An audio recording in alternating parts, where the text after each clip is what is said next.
This has just been within the past year or so, so I'm still working on it, developing it, but price action, there are all kinds of indicators out there, but they're all lagging, which means it's history. So it might be an indicator, but when you're following price action, that's what the market's doing right now. So I have probably 4 to 6 setups that I'm looking for in the various markets that I trade.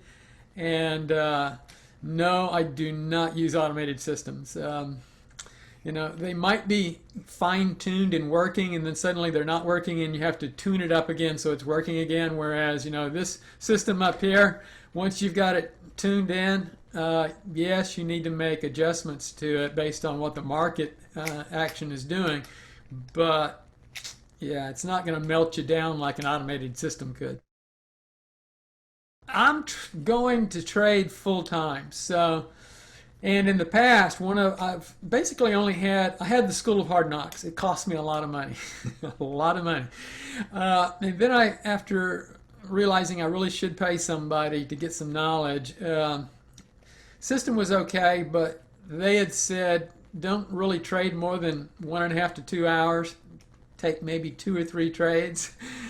2 winning trades and you're done for the day is what they advised. If you had 1 losing trade, I didn't really follow that, but you do get fatigued. You're concentrating, so I trade primarily the U.S. session. I'll probably come in an hour, hour and a half pre-market, and then trade till the U.S. markets are closed, because that's the most active time.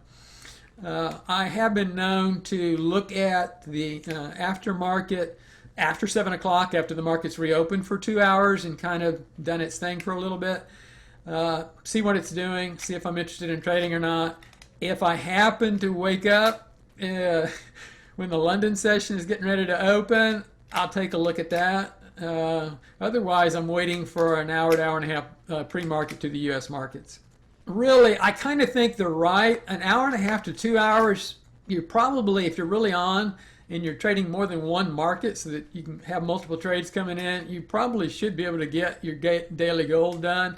Although I will be in my computer off and on throughout the U.S. market. But if you're going to trade that, you need to take breaks so that you can refresh the mind, or you're going to make mistakes. Pre-market, one of the things I'm doing is I'm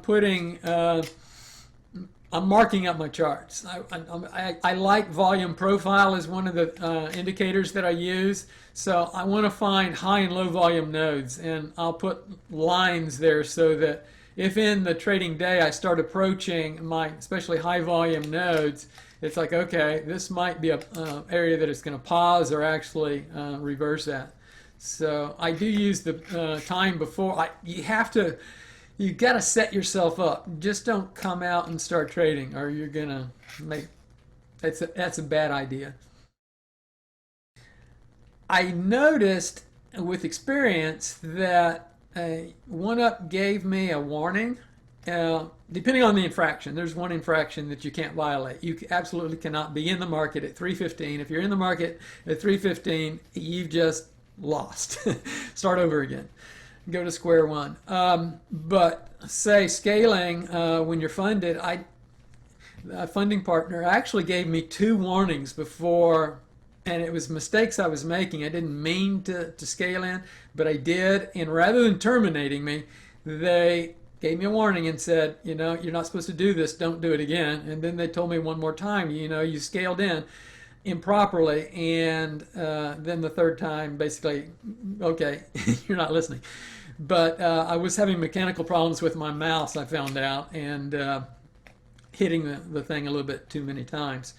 But yeah, you guys gave us warnings, whereas TopStep, a friend of mine is qualifying, or was qualifying, for a $150,000 TopStep account, and he shared with me, he said, man, I was in stage 2, and I mean, he's a good trader, and doesn't have a problem qualifying, but he said they nailed me for scaling in.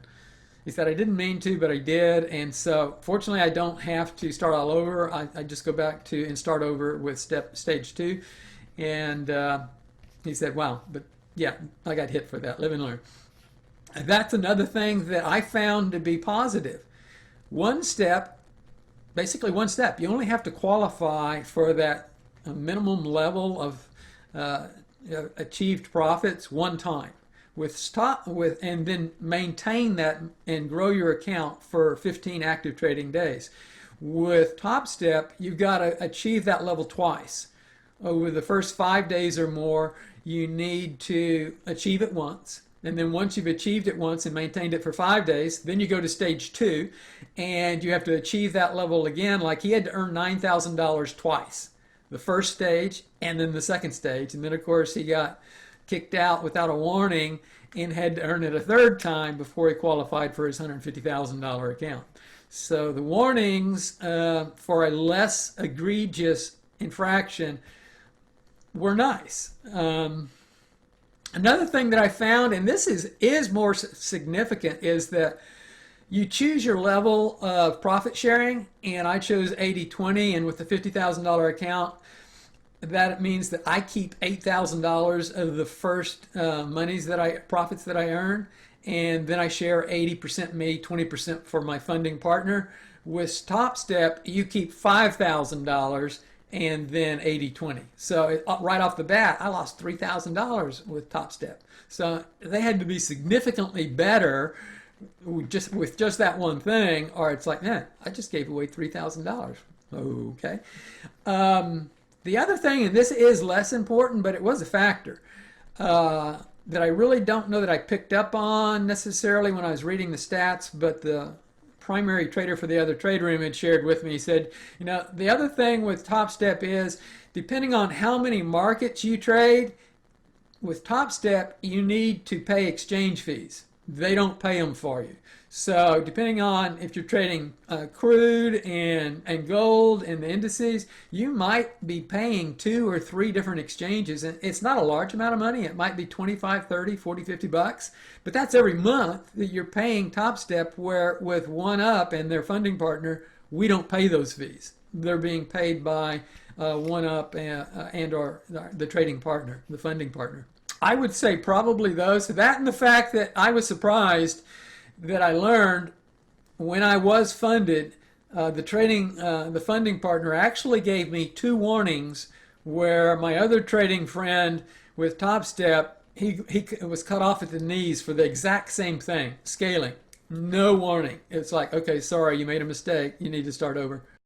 I do have experience with OneUp, and you guys are very friendly, very helpful. Get back to us pretty rapidly when you're there. I didn't pick up on this right away. I just used it the other day once it was reinforced that it was available. You guys actually have a chat function on the website that I was not aware of. And so when I was trading after hours, like 2 o'clock in the morning, and maybe had a problem with something, I'd have to wait until I felt till 8:30 the next morning when you guys sent me an email, or I could talk to you guys on the phone. Whereas the other day there was a problem, I contacted chat, fixed the problem, and I was up and running again. No problem. So the fact that you are indeed, and I think it was you, Jay, it said, well, we're available 24 hours. And I said, no, I didn't know that. What about after hours? I had to wait. And it's like, no. So that's a nice feature as well. But the fact that you guys are very knowledgeable and very friendly is a plus as well. Well, you are the person I talk to most. There were 2 other guys, one other male, and I guess you just added a female, because just recently it's the first time I spoke with a female. You guys are outstanding. Generally, if you call, I might have once or twice talked to you when I call, but generally within a half hour or so or less, you guys are calling me back. Sometimes I've actually not left a message and you're calling me back by the time I'm hanging up. So it may not get me on my dime, but generally pretty quickly you guys are calling me back, and you know what you're doing. Whatever problem or question I have, you're able to answer right on the spot. And if you don't know, you look into it and get back with us in a timely manner. So, and I think you guys are doing an outstanding job. And like I alluded to earlier, once I found out about this chat feature where even after business hours, when the phones aren't being answered and the emails not being answered till the next day at 8:30, chat is available 24 hours, and somebody will be able to get with you and help you out at that point in time. So I think it's really outstanding, the job you're doing. I've been funded twice, and I'm going for my third time. The first time, from day one, where you make all of the rules and regulations and conditions under which we're trading available to us. The first time I got funded, I did not actively practice all of those procedures. It's like when you're evaluating, you can trade during news events if you choose to. You don't practice scaling. So if you are going through evaluation and you're not following all the protocols that you're going to have to follow when you're funded, then you might have problems. And I did. It was a bit of a problem for me getting adjusted to actually following the rules. I wasn't trading. I had already made the decision I'm not going to trade during news events because I can't later on. But I wasn't practicing scaling. So getting used to trading only 1 or 2 contracts till I had earned $1,500, that was something I wasn't ready for and created some initial problems. So my advice is just follow all the rules from day one, and you won't develop any bad habits, and the transition will be very smooth. I think the rules are indeed very helpful. They're there obviously for the funding partner. He's a businessman. He needs proper money management, which means that whoever he brings on to trade his money needs to be practicing good money management principles. And of course, scaling in, not being over leveraged, not trading during news events where you're likely to have wild swings up. If it's in your favor, great. But if it went against you, not so great. Because in that active market, you might have a stop in there, but the stop might be hit 10, 15, 20 points later, or ticks later. Those are all things that if I was trading my own money, whether I had thought it up on my own, those are things I should practice. So I found that they help to reinforce, instill and reinforce good money management. And that's maybe something that many of us traders don't pay enough attention to. We're interested in the setup, the trade. And generally, did I make money or did I lose money? You can learn in a losing trade could be a good trade. And if you didn't have a setup and you got in and you made money, that could be a bad trade. So I think business practices is something we need to pay more attention to. And this gives you at least a beginning framework to formulate a trade plan for you. We all need a trade plan. We need to know what we're doing, or we don't have a business. And if you're not treating it as a business, my suggestion would be not to be trading. You're gonna lose money. Everybody wants to make the sign-up process as seamless as possible, because if it's difficult and convoluted, people are gonna drop out. I found it to be pretty straightforward. Once I qualified with the evaluation, same day I would call you guys. I didn't wait for you guys to call me or notify me, so I don't know whether you notify me, how quickly you do that. Maybe it's the next day you let me know, but the same day I get qualified, I call up and I say, hey Jay, I think I'm qualified, and you or someone else will take a look at the account right then and say, yep, you are. I'm going to pass this along to the funding partners. Generally, I don't. I've done it twice. I don't think it was the same day. It might have been the same day once, and the next day, the next. You get your paperwork from your funding partner. It's pretty straightforward. You read through all of it. You sign. You initial. You send it back. I think you needed a proof of identity. I mean, you need to know that you are who you say you are. So you need proof of that, but the whole process doesn't take more than 5 or 10 minutes to go through all the forms, to complete them. I think there's like 3 forms you need to initial and complete, and they're all online, so easy to do.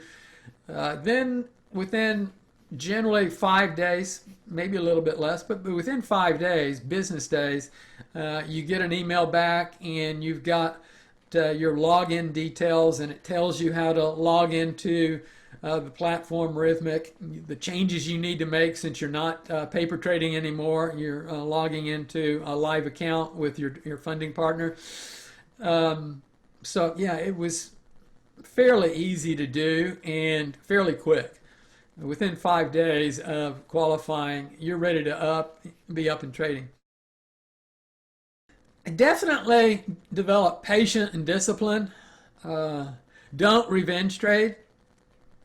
Take your time. That's something that sometimes I rush into a trade where, if you rush into a trade, you're probably, if you know what you're looking for and you're putting it on, that's not really rushing. But if you think you see something and that's the first time you saw it and you really haven't studied what's going on and I got to get in.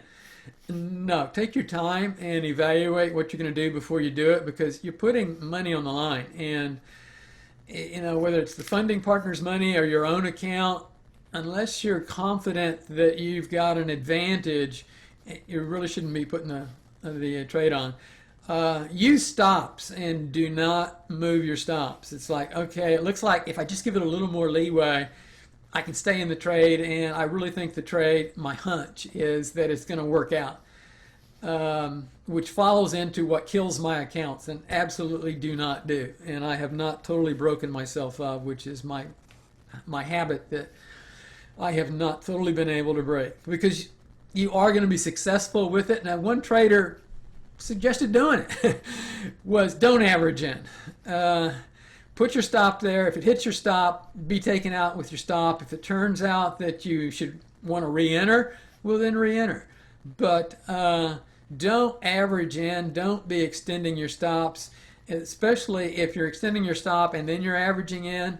If it don't 2 out of 3 times or 3 out of 4 times, you'll probably luck out. And I say luck out, it wasn't skill, because you didn't pick the right spot. That was your problem. You picked the wrong spot to enter, or it was the right spot and you just should have gotten out. But the one time out of 2 or 4, out of 3 or 4 that it goes against you, you've lost so much money that you've blown an account, you've blown your evaluation, you've blown, you don't want to do that. Take your stops. Don't move your stops. Don't average in. Because the one time it goes against you, well, you don't want that to happen. And I've done it multiple times. It's hurt me a number of times with my own money, with evaluations, and I keep saying I'm not going to do it, but habits are hard to break, and that's one habit that I wish I'd never been told about, that I'd never gotten into. So don't do those things. But do have patience, discipline, take your time, and do have stops. Now, that was one thing that I really appreciated about you guys and the funding partner, and what I did do my second time around, because I didn't do scale. I didn't have a problem with scaling. It's my other problem that I have, a habit of falling into, not taking my stop and going on. I mean, you got to take your stop outs. Everybody is going to have stop outs. But yes, the fact that I knew ahead of time everything that I needed to know. All the rules were in place. Nothing was sprung up at the last minute that said, oh yeah, did you know that, or after you did it, by the way, you can't do this. No, none of that. And there was no interference, like I said, with my funding partner. I never heard from them unless I needed to for a specific reason. I've been up and I've been down, and typically, it's like when I owned a business, and what most business people will tell you, one of the prime reasons for business failures is being undercapitalized, underfunded. And that was one of the reasons I've decided to go with OneUp Trading, is I can get, without putting my own $50,000 up, or what I want is a $150,000 account, without putting up my own $150,000 account, get the 50, get up and rolling, and let that feed and pay for my $150,000 account. Trading somebody else's money, I mean, that's what all the wealthy people do. They invest other people's money rather than investing all their own money. So I made some money, lost some money. At one time, I was trading and the market was going with me, and I was up a huge amount of money.